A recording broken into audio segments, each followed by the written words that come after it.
Ada lebih dari 100 orang di dunia saat ini, ahli bioengineering, ahli biomedical, dan ahli farmasi yang memiliki pengetahuan dan teknologi untuk menciptakan virus cacar baru, juga berbagai virus baru lainnya. Mereka bekerja di bawah lembaga farmasi globalis atau proyek rahasia milik pemerintah sebuah negara. Salah satunya untuk menjalankan yang namanya biological warfare, sebuah kekejaman baru yang diciptakan oleh sesama manusia untuk umat manusia demi kepentingan kelompok dan uang. Sejujurnya, saya tidak punya jawaban yang tepat atau yang jelas untuk apa mereka tega melakukan hal ini semua, yaitu membunuh atau menyakiti sesama umat manusia.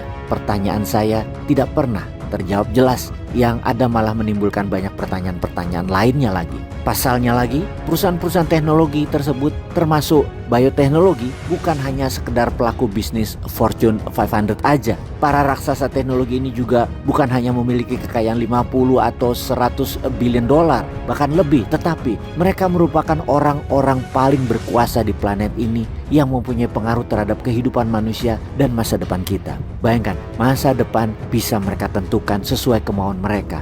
Mereka memiliki kemampuan untuk menciptakan kebutuhan. Kita juga perlu tahu apakah mereka akan bertindak secara bertanggung jawab saat menciptakan virus-virus tersebut. Apakah mereka bertujuan untuk membantu umat manusia sehingga memiliki intelektual lebih tinggi lagi saat merilis kecerdasan buatan yang baru dan kuat. Pada perusahaan digital sosial media, apa yang mereka lakukan dengan jumlah data yang pernah mereka kumpulkan mengenai kita dan lingkungan kita?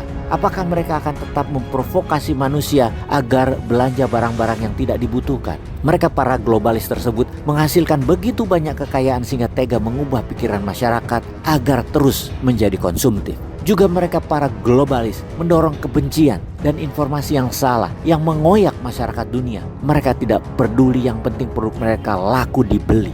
Dunia ciptaan Amerika sekarang semakin bengis, individualis, dan konspiratif. Misalnya, Amerika dulunya merupakan eksportir utama demokrasi di dunia ini. Namun kita tahu Amerika sesungguhnya adalah munafik sejati. Demokrasi di Amerika itu sendiri tidak ada. Itulah mengapa heran saya dengan pejabat yang takut sama Amerika, takut sama dolar, dan bergantung pada lembaga buatan Amerika seperti IMF dan World Bank. Padahal mereka itu adalah penghisap darah, rakus, penipu, munafik. Kok kita takut sih? Demokrasi yang digadang-gadang Amerika itu bukan demokrasi sesungguhnya. Itu senjata propaganda Amerika yang dimasukkan ke kepala Anda. Amerika memang menjadi eksportir utama demokrasi, dan sekarang Amerika juga yang menghancurkan demokrasi itu.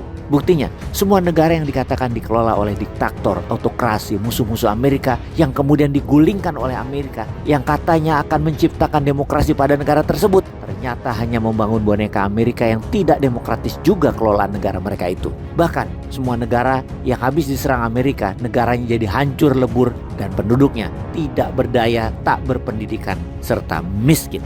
Jadi kalau kita bisa simpulkan, ada dua macam penguasa dunia saat ini. Amerika dan sekutunya dengan sistem pemerintahan, menjual demokrasi, dan menjanjikan hutang, serta menggunakan kekuatan dolar sebagai super currency. Juga globalisasi teknologi, biomedical engineering, dan farmasi. Kebanyakan adalah globalis barat. Di sisi resisten atau negara yang melakukan perlawanan di garis depan, ada Tiongkok, kemudian Rusia, didukung oleh pengusaha teknologi sosial e-commerce besar seperti Alibaba, TikTok, yang pemerintah Tiongkok ada di dalamnya.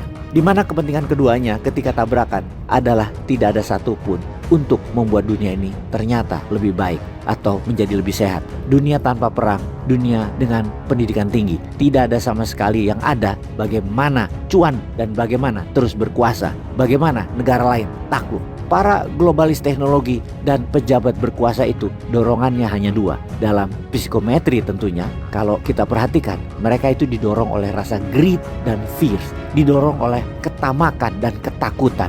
Untuk hal ini ya sahabat, pikiran Anda jangan dibawa-bawa ke Konoha ya. Peace.